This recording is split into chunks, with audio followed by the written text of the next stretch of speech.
ஜமீன்தார், இன்று உமக்கு கடைசி இரவு. நாளை முதல் கொங்கு நாட்டு தங்கம் தான் ஜமீன்தார். கொங்கு நாட்டு தங்கம், சிப்பாய், மாப்பாய், பிடியுங்கள் இவனை, பிடியுங்கள்.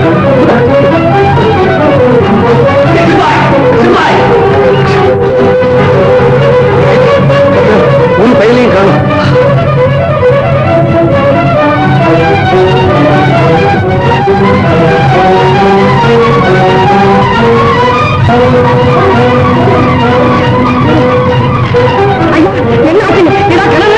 கனவு சோம்பேறி பசங்க, சிப்பாய்களா வீரர்களா, உடுப்பு கைக்கிட்டு ஊருக்கு போங்கடா. கொங்கு நாட்டு தங்க என்ன கொல்ல வந்தாட்டா? எப்படி வந்தா எங்க வந்தா இப்பதான் போறோம். எப்படி சமயத்துல மாத்திரே என்ன கொன்னுட்டு இந்த ஜமீன் அடையாளம் பாடுபடுறான். அவனை பத்தி நம்ம போட்ட கணக்கு தப்பு. அவனை விட்டு வைக்கும் ஒவ்வொரு வினாடியும் நமக்கு ஆபத்து தான்.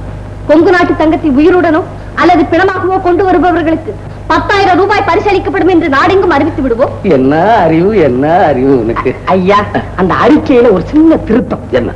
உயிரோட கொண்டு வந்தா மட்டும்தான் 10,000 ரூபாய் பரிசு, பிணத்தை கொண்டு வந்தா கிடையாதுன்னு அதுல ஒரு வரி எழுதி பண்ணணும். ஐயா, எங்கேயாவது எரிஞ்சுக்கிட்டு இருக்க பணத்தை தூக்கிட்டு வந்து இவனா கொங்கு நாட்டு சொன்னா, இல்ல எவனையா புடிச்சு முகம் தெரியாம அடிச்சு கொண்டு வந்து இவனா கொங்கு நாட்டு சொன்னா எப்படி புரியும்? முகமுடியத்தானே பாத்துருக்கோம், முகத்தை நம்ம பார்த்தது இல்லையே.